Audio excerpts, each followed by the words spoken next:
Pinoy Showbiz Chika, balitang kontrobersya. Pinoy Showbiz Chika, dito ang chika. Pinoy Showbiz Chika, balitang kontrobersya. Pinoy Showbiz Chika, dito ang chika.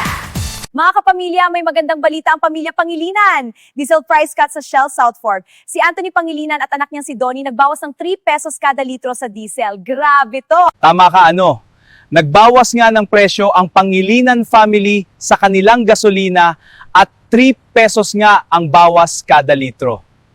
Hindi biro ang bawas na yan. Ano ba ang dahilan kung bakit pinush ni Donnie Pangilinan ang idea na ito? Di ba sila lugi sa discount na yan?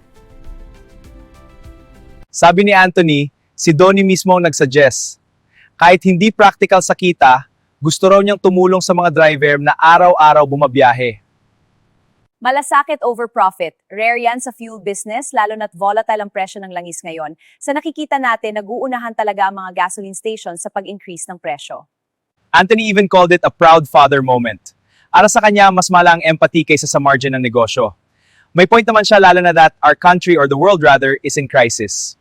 Sa panahon ng taas presyo, malaking bagay ang 3 pesos off, lalo na at di lang presyo ng gasolina tumataas. Jeepney drivers, delivery riders, lahat ramdam ang ginhawa.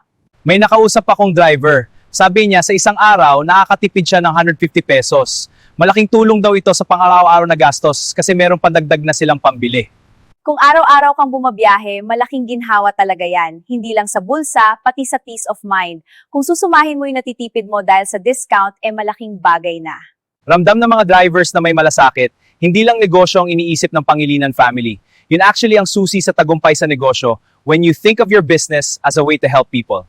Clarify lang natin, hindi Shell Corporate ang nagbaba ng presyo. Pamilya Pangilinan ang nagdesisyon sa kanilang sariling station na under the Shell franchise. Hindi man nationwide ang discount pero dito sa kanilang Shell station, ramdam ng mga motorista ang epekto. Sana masundan pa ng iba para medyo guminhawa naman ang buhay sa gitna ng krisis.